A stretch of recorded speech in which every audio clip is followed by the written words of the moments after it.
now continues the parting from the four attachments by Sachen Kunga Nyingpo, the great Tibetan master who came in this world beginning of 12th century.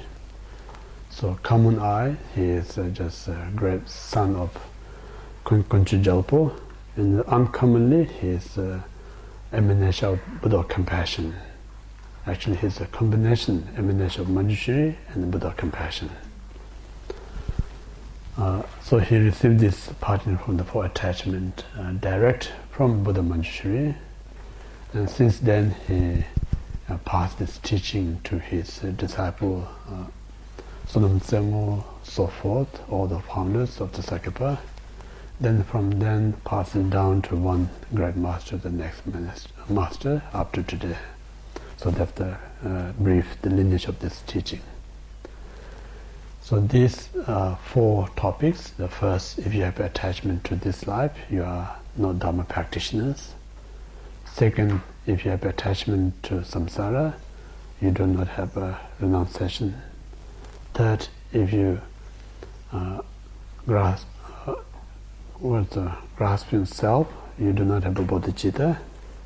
And then fourth is, if you grasping, I think you do not have a view. So and then there's the four things.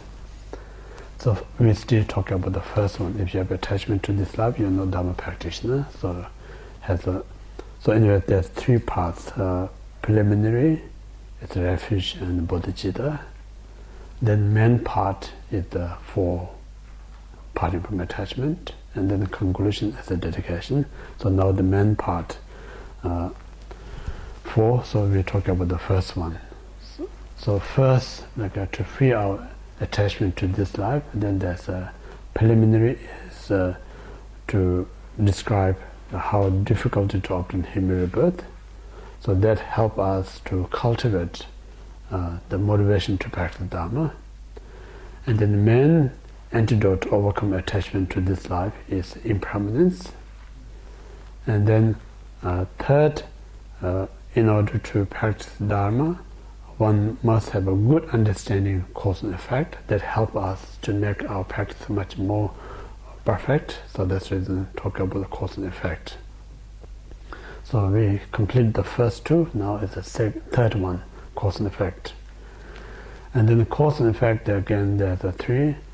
First is non-virtuous, second is virtuous, and third is neutral.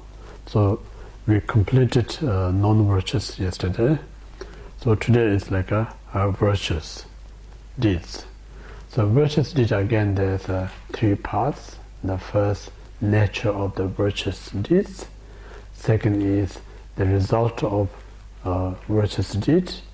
And then third is how to practice this virtuous deed. Three things. So first, the nature of the virtuous deed means again, great Indian master Nagarjuna stated in Precious Garland, absence of attachment, anger, and ignorance.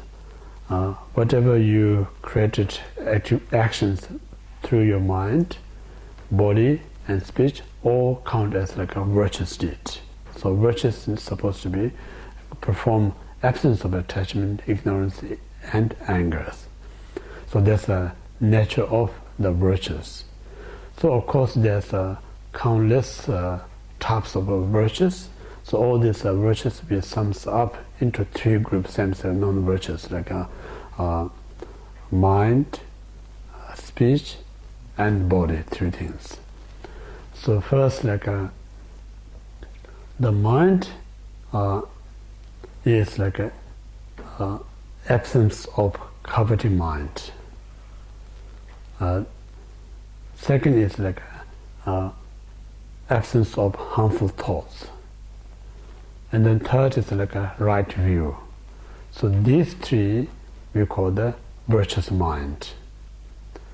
So whenever we dwell in our mind in this kind of three virtuous state, these three are the main kind of creator of what we call the calmness. These three is the main creator of peacefulness, and these three are creator of the happiness state or joyful state. So this way we count as like a virtuous mind. This virtuous mind, like we have a kind of a potential to dwelling in that state of mind, but our habit is so heavy to fall into, such as coveting and so on and so forth. So practice whole idea like yesterday we mentioned, like if you commit a non-virtuous, then we know the consequences of that. So more you think about the consequences or the fruition of non-virtuous, that help us to kind of to distance oneself from non-virtuous. So just simply say, don't want to be commit non-virtuous, just constantly kind of pushing yourself to stop non-virtuous is hard work, because sooner or later you may fail to stop, then you may commit non-virtuous. So skillful way is like rather you kind of refusing committing non-virtuous, just simply dwelling in a virtuous state. So if you dwelling in a virtuous state, naturally you're pushing away non-virtuous. That's much easier. Yeah, easier because you're not basically like putting pressure on you. Say, I don't want to think negative. You don't need that kind of a pressure on yourself. Just simply dwelling in a virtuous. While you're dwelling in a virtuous state, whether you expect it's going to bring good result or not, just moment you dwell in that state of mind, you really can you can really experience the peacefulness there. So just it's good to let you to experience the real test of virtues. If you really experience the real test, then there's no hardship to do the virtuous things. Otherwise you say, oh, I have to do virtuous, otherwise I'm going to be in trouble. You have to do virtuous, otherwise I'm not going to get happiness. If you just think about all this condition, that makes it harder. You know? Like whenever you put some kind of condition, that makes it hard. So rather putting a condition, just enjoy the moment you stay in the virtuous state. That's the more important. Yeah. So this we talk about the three mental virtuous actions. Then second is four virtuous speech. The first one is telling the truth. Yeah. So telling the truth, yesterday I mentioned about the same method, telling lying has a virtuous and non-virtuous to aspect. And the telling truth also there's a virtuous aspect and non-virtuous aspect. All depend on circumstances. It's important. Yeah. Some circumstances, telling truth may be more harmful than benefit. And that circumstances better not other say like that's the reason we call the keep secret.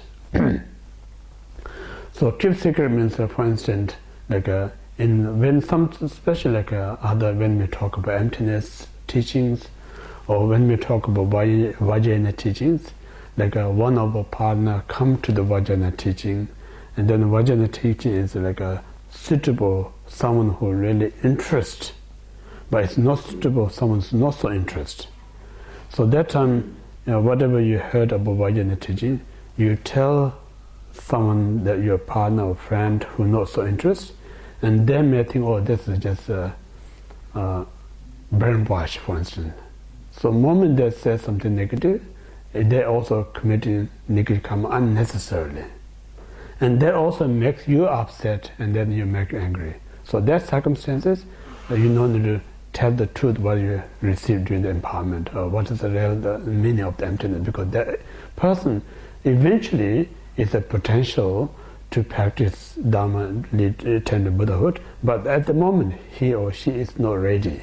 So someone who's not ready, then it's not right to talk, because if you talk more harmful than benefit, they're easy to get misunderstand what that means, you know.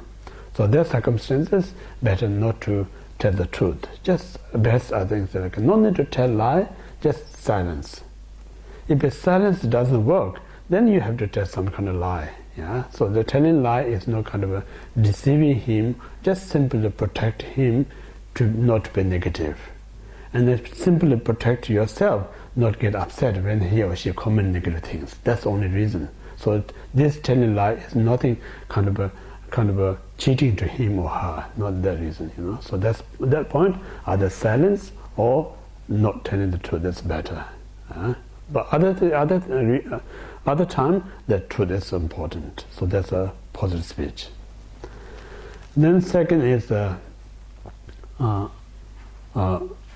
we call the kind word.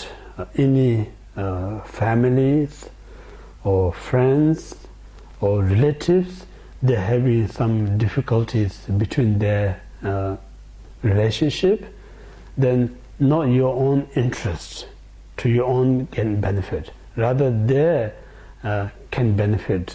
You just use your wisdom, use your kindness, bring them together, like a what we call the middle person, genuinely kind of middle person, help them to sort things out, their issues, and then bring back to a better and stronger relationship.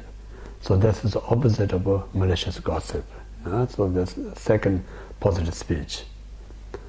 And then third is like kind words. So kind words is kind of a give other to encouraging, give other to inspirations, and give other feel comfortable.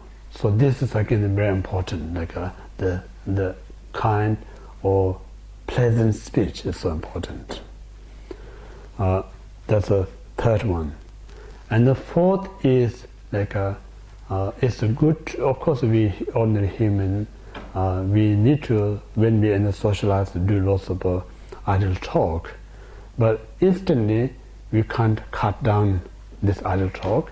Gradually we reduce wasting so much my time and wasting others' time so much when we do gossip. Then we try to talk more meaningful, try to talk some more purposeful, try to talk something that is valuable. So in this way, you're creating your own speech more valuable. You kind of upgrading your speech. So in this kind of way, we can also train our speech. So these are, we call the four positive speech.